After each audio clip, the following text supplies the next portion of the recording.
I think that it would be wonderful to end up with the right person.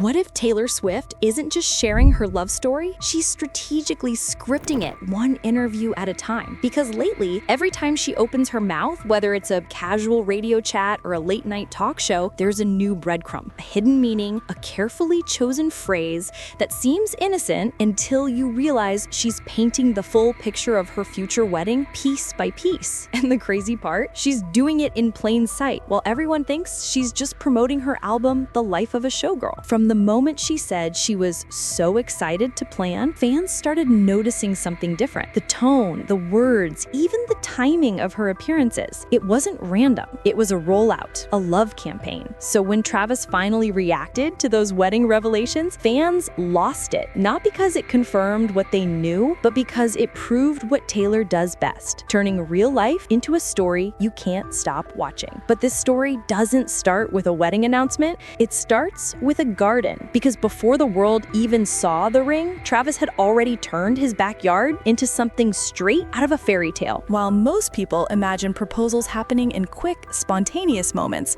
this one was orchestrated like a cinematic secret. Taylor revealed that while she was recording his podcast, Travis was quietly transforming his garden behind the scenes. Hidden photographers, fresh florals, carefully sculpted hedges. Every detail crafted to perfection, not just to impress her, but to tell a story. She called it a 10 out of 10 proposal. Romantic, thoughtful, and yes, absolutely on brand for someone who lives life like it's a lyrical chapter. But what makes this moment stand out isn't just how big it was, it's how private it still is. Because even as she laughed and recounted it on the Graham Norton show, she drew a line in the sand. She said, "Some moments of the proposal will always just be ours." That's classic Taylor, giving us just enough to feel included, but not enough to ever see the full picture. It's her first unspoken rule of this new era. Share enough to feed the story, but keep the soul behind closed doors. And that balance between publicity and privacy has become the foundation of how she's telling this wedding story. Every public word feels intentional, as if she's weaving her own myth in real time. So yes, the garden proposal was romantic, but it was also the first move in something much bigger, a love story designed for both the heart and the headlines. Because as soon as she told that story, everyone wanted to see the ring. And when she finally held up her hand on late night TV, it wasn't just a ring, it was a message. Taylor revealed on The Tonight Show with Jimmy Fallon that Travis had been holding on to that ring for months before he even proposed. Think about that. He had it ready long before she knew. He wasn't waiting for the perfect time. He was building it, literally. He designed it with Kindred Lubec, the same jeweler Taylor once mentioned admiring years ago. That tiny detail, him remembering a random name she dropped in passing,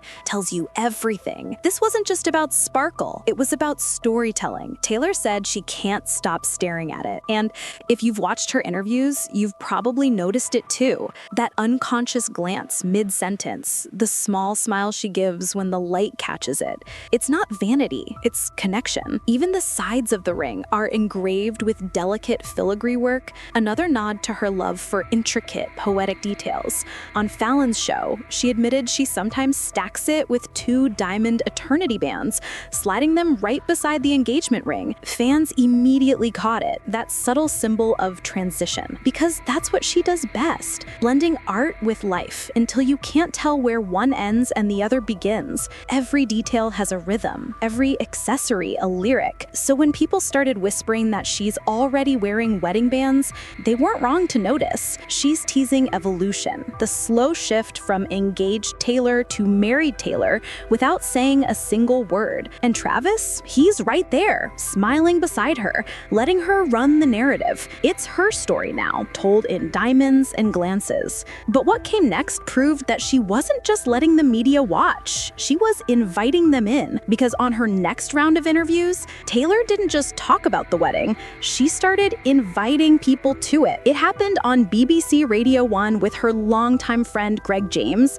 The moment was so casual, it almost slipped under the radar. Greg joked, "Am I coming to the wedding?" And Taylor shot back with that effortless confidence only she can pull off. Obviously, one word, one smile, and the internet lost it. It wasn't just playful banter, it was strategy. That single exchange blurred the line between friendship, fame, and the private circle she's been quietly curating. Because if Greg, a public radio figure, is obviously invited, who else is on that list? Fans started combing through every appearance for hints. Graham Norton, Seth Meyers, Jimmy Fallon. Suddenly, every host looked like a potential guest. And honestly, that's exactly how Taylor wanted it, to turn speculation into conversation. But this wasn't just about teasing a guest list, it was about reframing what her wedding would represent. She even said it herself. She hates bubble weddings, the kind where people stress over who's in and who's out. She wants fun, not tension. Big energy, not small talk. That philosophy says a lot about where she is right now. She's not that anxious 20-something navigating press scrutiny anymore. She's a woman secure enough to open the door wider, to invite media, musicians, and friends who've shaped her story, even in public spaces. And that decision, it transforms the wedding from a private event into a shared cultural moment. It's no longer just Taylor and Travis. It's a narrative where everyone watching feels included. Because with Taylor, even invitations are part of the art. She doesn't just send them, she performs them. Every obviously is another breadcrumb in her grand design. And while fans were busy dissecting her guest list, Taylor was already on her next move, expanding the conversation beyond the wedding itself, because her next round of media appearances didn't just drop wedding hints, they turned into a masterclass in storytelling. Taylor didn't go quiet after those viral invites. She amplified them. Over a few short weeks, she dominated UK radio, hopping from Heart Breakfast to Magic Radio, from Capital FM to BBC Radio 2, dropping more than just album chatter along the way. Everywhere she went, she blended the life of a showgirl promo with personal crumbs about her future wedding.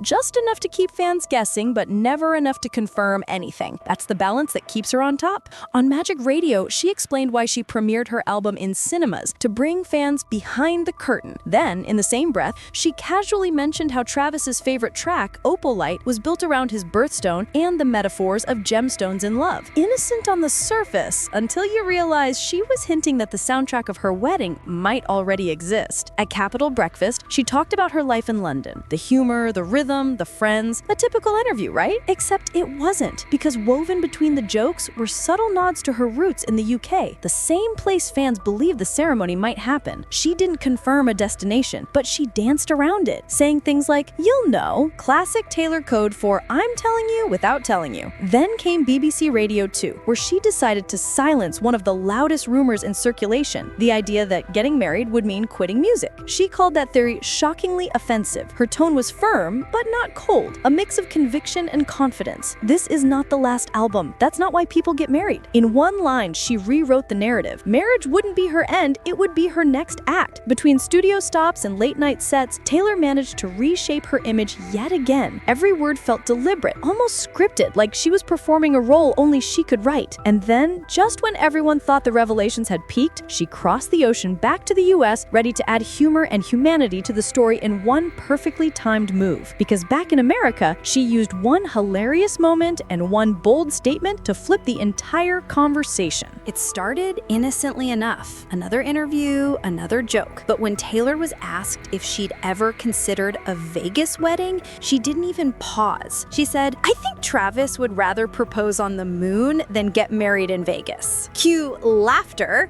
but behind that humor was intent. She was drawing a boundary, because as the media machine spun harder, the whispers got louder. First came the timeline skeptics, the ones claiming the engagement was too fast, that the proposal had been orchestrated to align with her new album rollout. Some said it was all PR. Others went darker, hinting at fractures between her and Travis behind the scenes. Then came the gossip blogs. They resurfaced the Noel Jones rumor that the engagement was spiritually advised by someone close to the couple. No evidence, no confirmation, just the kind of whisper that sticks because it sounds mysterious serious enough to trend. Taylor didn't bite. She didn't post a Notes app statement or clap back online. Instead, she did what she's always done best. She used silence as her loudest defense. And it worked, because when she doesn't react, the media fills the gaps for her, analyzing lyrics, decoding outfits, rereading interviews like sacred texts. Meanwhile, Travis leaned in differently. He showed up, literally, at games, at charity events, at her London shows. Every time a headline questioned their bond, he'd appear beside her, hand in hand, grinning like the rumors never existed. It's a pattern, really. Her restraint meets his presence. She writes in metaphor, he answers in motion. Together, they rewrite the rules of celebrity romance in real time. But the deeper story isn't about what's true or false. It's about how controlled this all feels,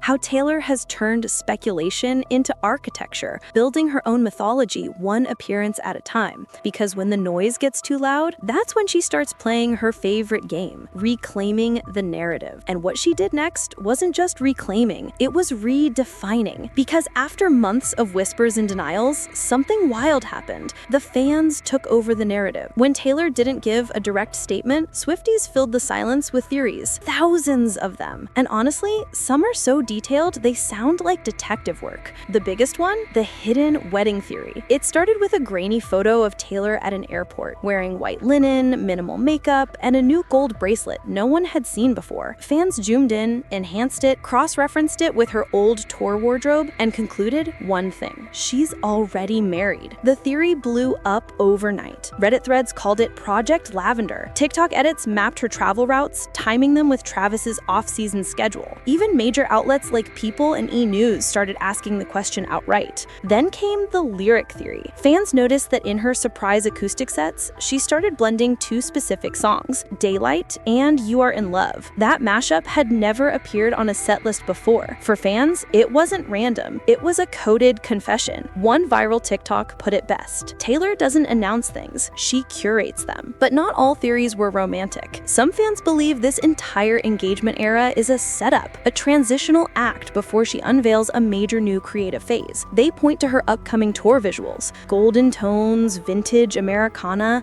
as symbols of rebirth, not domesticity. And that's the paradox of Taylor Swift. Every clue feels intentional, even when it's not. Every outfit, lyric, and silence becomes a Rorschach test for fandom imagination. What's undeniable is how invested people are, not just in her relationship, but in her storytelling ecosystem. She's built a world where fans aren't just spectators, they're participants, decoding love like it's a puzzle only she could write. So whether she's secretly married, newly engaged, or still crafting the perfect ceremony, one truth remains: Taylor Swift has turned her life into literature, and we're all still reading the next chapter in real time. Because at this point, it's not just about rings, rumors, or wedding bells, it's about how Taylor continues to make real life feel like a perfectly written bridge. Think about it. She's lived under the spotlight for nearly 2 decades, yet somehow she's still the one controlling the light switch. Every chapter she writes, every silence she holds, every tiny detail she lets slip, it's all deliberate, and yet it never feels forced. It feels human. This entire wedding era isn't just about love, it's about authorship, about reclaiming what fame tries to steal: privacy, narrative, intention. Taylor has managed to turn one of the most ordinary milestones in life, getting engaged, into a cultural event that still feels personal. And maybe that's her greatest magic trick. She lets the world speculate, theorize, romanticize, while she lives the real story in private. Because she knows the truth. Mystery isn't distance, it's design. So whether we ever see the dress, the vows, or the ceremony at all, maybe that's not the point. Maybe the real story is that she's finally living the love she used to have to write about. And that's what makes Taylor's arc so powerful. She didn't just find her person, she found peace inside her own narrative. Because in the end, every era fades, every rumor burns out, but the stories she writes, the love she chooses, that lasts longer than any headline.